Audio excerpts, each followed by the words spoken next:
اگر اللہ ایک ہی ہے نا تو مجھ کو بھی چاہے تو مسلمان بنا سکتے تھے، پر کیوں نہیں؟ اللہ اگر ایک ہے تو مجھ کو بھی چاہے مسلمان بنا سکتے تھے، میں وہ کیوں ہندو بنا؟ بھائی صاحب کا سوال ہے، اگر اللہ ایک ہے تو مجھ کو بھی مسلمان بنا سکتے تھے، اس نے کیوں نہیں تمہیں مسلمان بنایا؟ بھائی صاحب کا اچھا سوال ہے،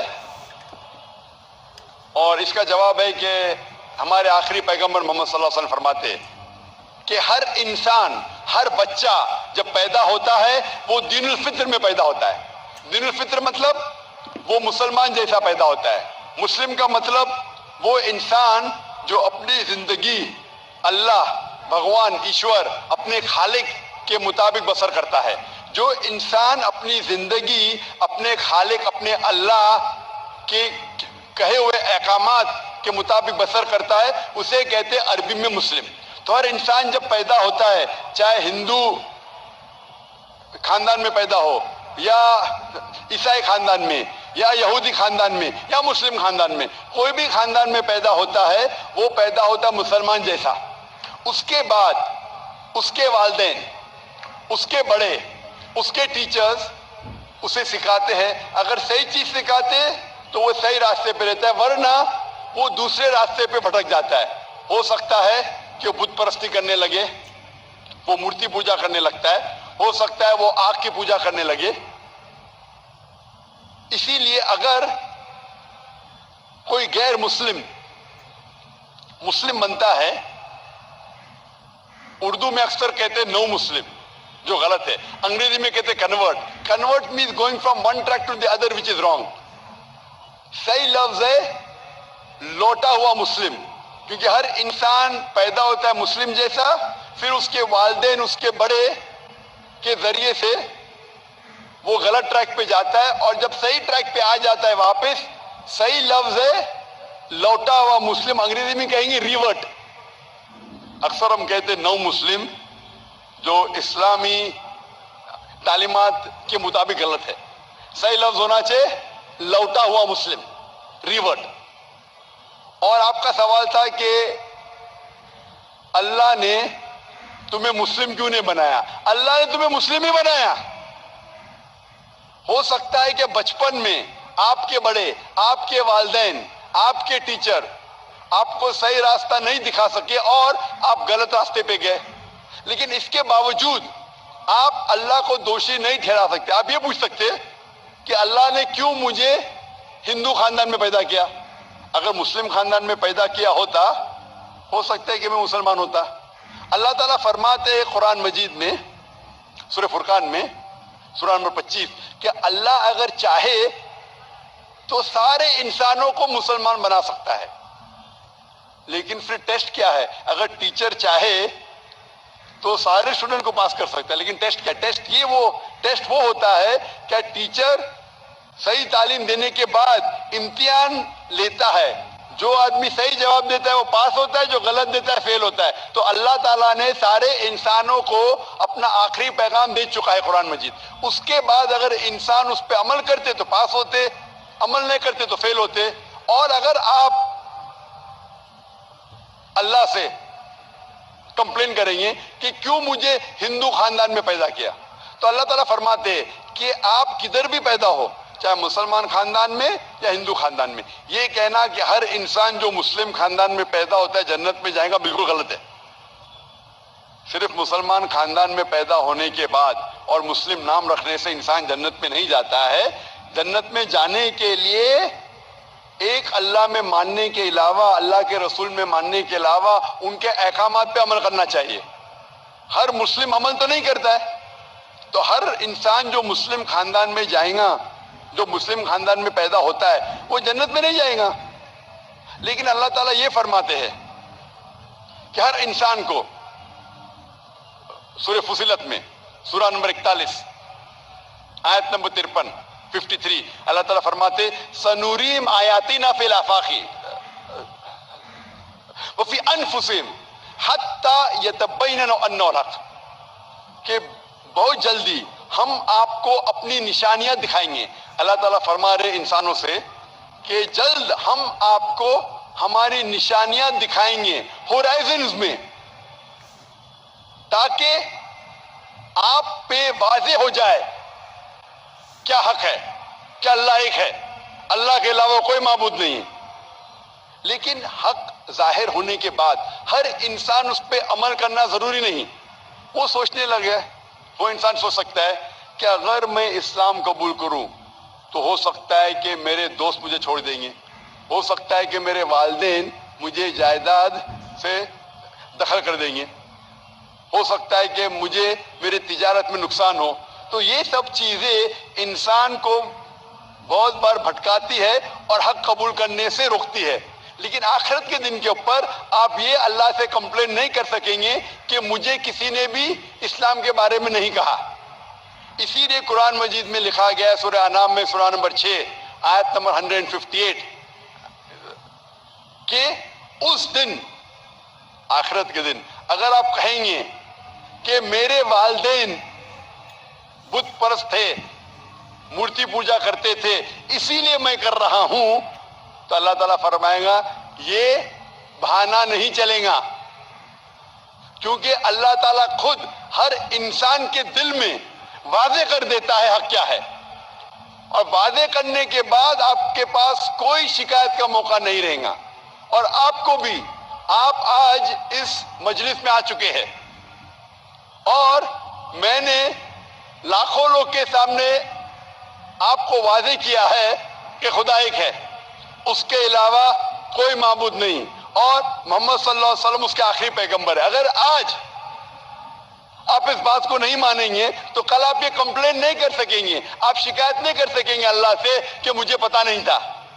باقی لوگ کر سکیں گے کہ نہیں وہ بعد میں دیکھا جائے گا. آپ تو اللہ تو واضح کر دیا کس کے ذریعے پتا نہیں، لیکن آج میرے ذریعے تو کر رہا ہے آپ کو، اور اتنے لاکھوں لوگ شہادہ دے رہے اور کروڑوں لوگ ٹیلی ویژن پہ دیکھ رہے آپ کو. تو ابھی آپ کے پاس کوئی بہانہ نہیں، کوئی شکایت نہیں یہ کہنے کے لیے کہ میں مسلمان خاندان میں پیدا نہیں ہوا اس لیے میں نے اس دھرم کو ایکسپٹ نہیں کیا. میں آپ سے پوچھنا چاہتا ہوں بھائی صاحب، آپ مانتے ہیں کہ خدا ایک ہے؟ وہ تو ہے. آپ مانتے ہیں خدا ایک ہے؟ ہاں. آپ مانتے ہیں کہ بت پرستی غلط ہے؟ پر کون سا خدا ہے وہ پتا نہیں. نہیں، مورتی پوجا صحیح ہے کہ غلط ہے آپ کے حساب سے؟ اب جب میں ہندو دھرم میں پیدا ہوا تو پھر میرے حساب سے صحیح ہو سکتا. آپ کہتے ہیں کہ ہندو دھرم کے مطابق مورتی پوجا صحیح ہے. میں آپ کو آپ کے ہندو دھرم کی کتابوں کا حوالہ دیتا ہوں، مذہبی کتابوں کا. اگر آپ پڑھیں گے چھندوگیہ اپنشد چیپٹر نمبر 6 ادھیے نمبر 2 منترا نمبر 1، ایکم ایودتیم، ایشور خدا بھگوان ایک ہے، دوسرا نہیں ہے. لکھا ہے شویتا سیتار اپنشد میں ادھیے نمبر 6 شلوک نمبر 9 میں، ناچسیہ کسج جنیتا نہ کدیپا، اس ایشور کے کوئی والدین نہیں، اس ایشور کا کوئی رب نہیں. مطلب ایشور کا، بھگوان کا کوئی والد نہیں، کوئی والدہ نہیں، اس کے اوپر کوئی نہیں. اور صاف طور پہ لکھا گیا ہے شویتا سیتار اپنشد میں ادھیے نمبر 4 منترا نمبر 19 میں، نہ تسیہ پرتیما استی، اس ایشور کی، اس بھگوان کی، اس اللہ کی کوئی پرتیما نہیں، کوئی عکس نہیں. عکس، پرتیما جو سنسکرت لفظ ہے اس کے معنی ہے عکس. خدا کا کوئی پرتیما نہیں، کوئی عکس نہیں، کوئی فوٹوگراف نہیں، کوئی پینٹنگ نہیں، کوئی پورٹریٹ نہیں، کوئی مورتی نہیں، کوئی بت نہیں. اور یہ پیغام دہرایا گیا ہے یجروید میں ادھیے نمبر 32 منترا نمبر 3 میں، جس میں لکھا ہے نا تسیہ پرتیما استی، اس ایشور، اس بھگوان، اس اللہ کی کوئی پرتیما نہیں، کوئی عکس نہیں، کوئی پکچر نہیں، کوئی پینٹنگ نہیں، کوئی پورٹریٹ نہیں، کوئی بت نہیں، کوئی مورتی نہیں. صاف طور پہ آپ کے مذہبی کتاب میں لکھا ہے کہ مورتی پوجا غلط ہے. اور ہندوازم کا برہما سوترا ہے، ایکم برہم دیوتیا ناستے نینا ناستے کنچن، بھگوان ایک ہی ہے، دوسرا نہیں ہے، نہیں ہے، نہیں ہے، ذرا بھی نہیں ہے. ابھی میں آپ سے پوچھتا ہوں بھائی صاحب، جب آپ کے مذہبی کتاب میں صاف طور سے لکھا ہوا ہے کہ مورتی پوجا غلط ہے، تو پھر بھی آپ مانتے ہیں کہ مورتی پوجا صحیح ہے؟ نہیں. آپ مانتے ہیں کہ مورتی پوجا صحیح ہے غلط ہے؟ پھر غلط ہے. آپ مانتے ہیں کہ خدا ایک ہے؟ ہاں. آپ مانتے ہیں کہ مورتی پوجا غلط ہے؟ ہاں. آپ مانتے ہیں کہ اس خدا، اس ایشور، اس اللہ کے آخری پیغمبر محمد صلی اللہ علیہ وسلم ہے؟ سر بٹ اور ایک کوشچن ہے. سوری، بٹ ایک کوشچن ہے، میں ایک پوچھتا سوال ہے ہوں. سر. آپ کا ایک سوال ہے؟ ہاں. ٹھیک ہے، پوچھ سکتے ہیں آپ. اگر میں مسلمان بن گیا اور ایسا ہی تو انسان کو بھوت ہی بھڑکاتا نا. جس اگر آپ مسلمان بن گئے تو انسان کو تو بھوت ہی بھڑکاتا نا. آپ کی آواز ذرا صاف نہیں آ رہی. شیطان ہی بھڑکاتا نا انسان کو.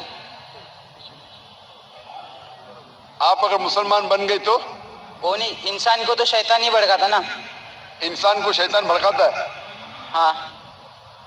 تو اگر میں مسلمان بن گیا اور غلط کام کیا تو میرے واسطے مسلمان کا نام خراب ہوا، تو اللہ کیا مجھ کو معاف کریں گے؟ بھائی صاحب کا سوال جو سمجھ میں آ رہا ہے مجھے، میں درخواست کروں گا آڈیو ٹیکنیشین سے اگر میں مانیٹر اسپیکر کو صاف کر سکے. شاید تھوڑا پرابلم بھی رہے گا. آڈینس کو صاف سننے میں آ رہا ہے، مجھے سننے میں نہیں آ رہا ہے کیونکہ مین اسپیکر آپ کی طرف ہے. تو میں ریکویسٹ کروں گا آڈیو ٹیکنیشین سے کہ اگر جو مانیٹر اسپیکر ہے اسے صاف کرے. بھائی صاحب کا سوال ہے کہ انسان کو اکثر شیطان بھڑکاتا ہے. اگر میں مسلمان بن گیا اور شیطان مجھے بھڑکایا اور میں غلط کام کیا تو کیا اللہ تعالیٰ مجھے معاف کرے گا؟